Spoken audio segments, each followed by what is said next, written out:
OK, bonsoir tout le monde. Je vais commencer l'enregistrement pour les gens qui vont nous suivre de chez eux. Donc, on va commencer ça ce soir par une séance de consultation publique. Normand est ici pour nous expliquer ça. Et après ça, quand on terminera la séance de consultation publique, on pourra commencer la séance du conseil proprement dit. Donc, Ça commence la lecture? Oui. Ici, OK. On commence? Bon, lors d'une séance du conseil municipal qui a été tenue le 8 septembre, le conseil a adopté par résolution le premier projet de règlement, numéro 220-50-2020, intitulé « Projet de règlement » visant à modifier le règlement de zonage concernant l'agrandissement de la zone 4.1. Comme son titre l'indique, le second projet de règlement, numéro 220-50-2020, a pour objet de modifier le règlement de zonage numéro 220 concernant l'agrandissement de la zone 4.1. Ce projet de règlement est susceptible d'approbation référendaire. Donc, la modification du règlement de zonage a pour but d'agrandir la zone 4.1 à même la zone RBP1 afin d'y inclure les lots 3 733 703 et le 3 733 704 dans la zone 4.1, tel qu'illustré au plan d'accompagnement numéro 511431, daté d'août 2020, dont Normand va vous montrer ce qu'il y a en main. Qu'est-ce que tu n'as pas? Ça doit être gros. Oh. Concernant la demande d'amendement, le but était d'autoriser des usages à l'intérieur de la zone de RBP, qui est ici, qui n'étaient pas autorisés. Les usages, par exemple, qu'on parle des usages professionnels et artisanaux, genre courtier, notaire, avocat. Les usages qu'on a sur l'ensemble de la rue principale, à partir du bord de l'eau, de la zone TA, aller jusqu'à l'extrémité du village complet, à l'exception de la zone RBP. Ce qui va être inclus à cette zone-là, on parle ici des deux terrains qui sont ici, le 190 et le 220. Le 220 est le nouveau propriétaire qui a fait cette requête, qui veut avoir des usages professionnels et artisanaux à l'intérieur de son bâtiment. La nouvelle découpe du zonage devrait ressembler à ça. La zone de CAP qui est ici sera agrandie pour inclure les deux nouveaux lots dans cette zone-là. L'ensemble de la rue principale, à partir du bord de l'eau, aller jusqu'à l'extrémité au périmètre agricole, va être inclus des usages professionnels et artisanaux. Sont où ces deux lots-là? Juste sur le point ici, on a la rue Saint-Jean-Baptiste. Ça ici, c'est la descente pour aller au traversier. Pas dire l'ancienne maison d'Albert. C'est ça, Denise sur le point. C'est elle qui va être. La maison n'avait pas le droit de dans zone commerciale, elle pouvait pas. Quand l'amendin. La maison va être dans la zone commerciale. Voilà. Ben, Ouais. commerciale avec des restrictions. Normalement, on va vous le dire. La demande est pour ça. C'est ça. C'est pour les choses. La demande était faite dans le sens pour les services professionnels et artisanaux, notaires, avocats, comptables, à l'intérieur de la maison. L'usage principal demeure résidentiel. Ça change pas.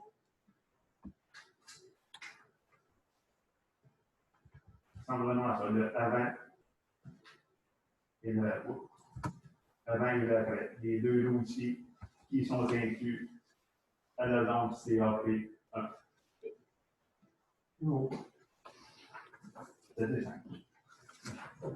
donc est-ce qu'on a des questions en rapport avec le changement de zonage pour ces terrains-là? Le projet. Donc, pendant que tu l'as expliqué, Normand, j'ai partagé le même plan sur mon écran pour que les gens qui nous suivent de chez eux puissent voir qu'est-ce qu'il y en est. Donc, en termes d'étapes, après la consultation publique, c'est quoi la prochaine étape? La prochaine étape, c'est la demande d'avis de conformité à la Commission municipale du Québec. Donc, toute personne habile à voter, le territoire municipal, peut demander. Excusez-moi.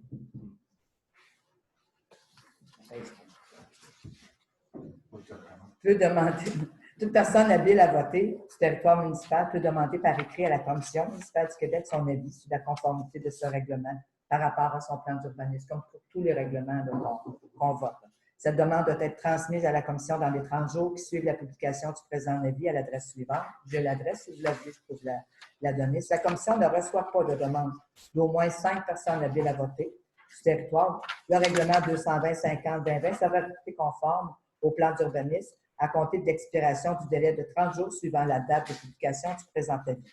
Si la Commission reçoit une telle demande, à ce moment-là, elle devra donner son avis sur la conformité dans les 60 jours suivant l'expiration du délai de 30 jours.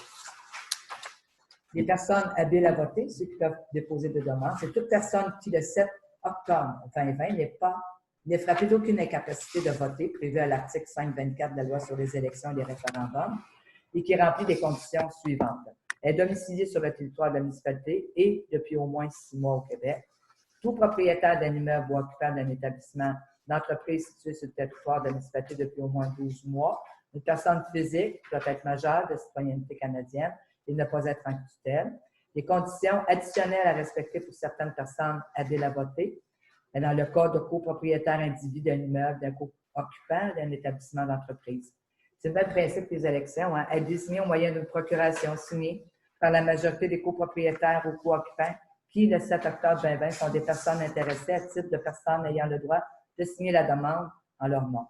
Il y a aussi la personne désignée, doit être une personne qui n'a pas le droit d'être inscrite sur la liste référendaire à un autre titre prioritaire, dans le cas d'une personne morale.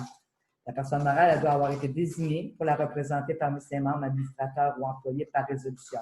Une personne qui, le 7 octobre, toujours est majeure de citoyenneté canadienne et qui n'est pas en curatelle et n'est frappée d'aucune incapacité de voter. Donc, le règlement est disponible pour consultation au bureau durant les heures régulières où toute personne intéressée peut en prendre connaissance. Je mets fin à l'Assemblée de consultation et ses informations. OK. S'il n'y a pas de questions, on va continuer avec la séance régulière. Merci beaucoup, M. Beaulieu. On va commencer tout de suite.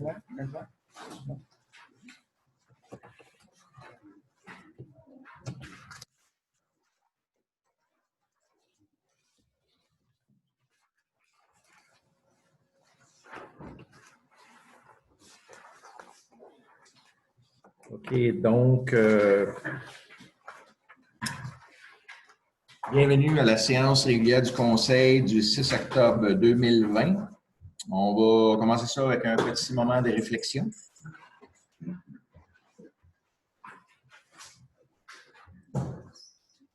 Merci. Donc,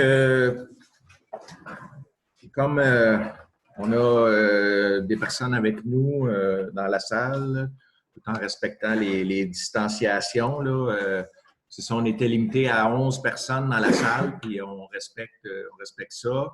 Il y a des gens qui vont nous suivre de la maison. Je demanderais peut-être aux conseillers de se présenter à tour de rôle, comme la capture d'écran ne prend pas tout le monde, juste pour que la vidéo démontre bien que tous les gens étaient présents.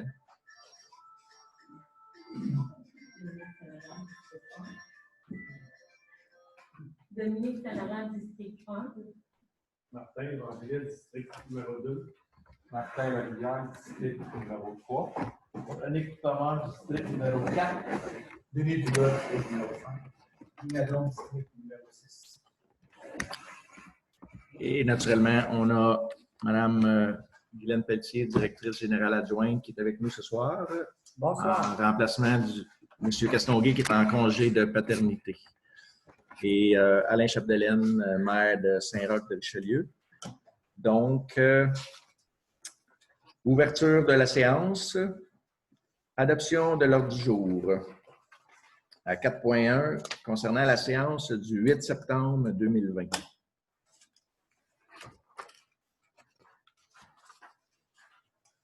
On avait besoin de l'ordre du jour avant. Oui. C'était des ajouts à faire. OK. Un petit peu, je vais prendre mon agenda détaillé. Donc, à 3, adoption de l'ordre du jour. Je crois que nous avons 2 points aux affaires nouvelles. Donc, à 13.1, mise à niveau du poste de traitement des eaux usées, autorisation pour la demande de subvention. Et à 13.2, C'est octroi de contrat à Électromoteur Richelieu Incorporé concernant une station de pompage brisée sur la rue principale. et pour ce qui est du reste, ça va être tel que présenté. Donc, ça va prendre quelqu'un pour approuver l'ordre du jour. Proposé. Madame Saint-Laurent. Secondé. Monsieur Courtemanche. Non. Oui. Donc, C'est unanime. section 4. Adoption des procès-verbaux au 4.1 concernant la séance du 8 septembre 2020. Donc, oui, tu peux lire après le... Okay. Donc, considérant que les membres du Conseil ont pris connaissance du procès-verbal de la séance ordinaire du 8 septembre 2020, considérant que les membres du Conseil renoncent à la lecture du procès-verbal, en conséquence, il sera proposé d'adopter le procès-verbal de la séance ordinaire du 8 septembre 2020. Donc, un proposeur, s'il vous plaît. Donc, M. Nadon et M. Larivière. Tout le monde est d'accord? Oui. Merci. Au 4.2, concernant la séance extraordinaire du 14 septembre 2020. Considérant que les membres du Conseil ont pris connaissance du procès-verbal de la séance extraordinaire du 14 septembre 2020, considérant que les membres du Conseil renoncent à la lecture du procès-verbal, en conséquence, il sera proposé d'adopter le procès-verbal de la séance extraordinaire du 14 septembre 2020. Ça va être proposé. Monsieur Évangéliste, secondé de Monsieur Courtemanche. Monsieur Dugas. Merci. C'est unanime?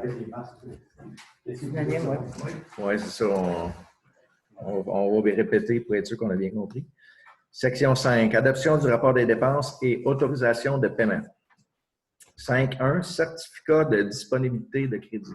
Donc, je souligne que Guylaine Pelletier, directrice générale adjointe et secrétaire trésorière adjoint, certifie par les présentes que la municipalité dispose des crédits suffisants pour les fins auxquelles les dépenses au budget 2020 sont projetées.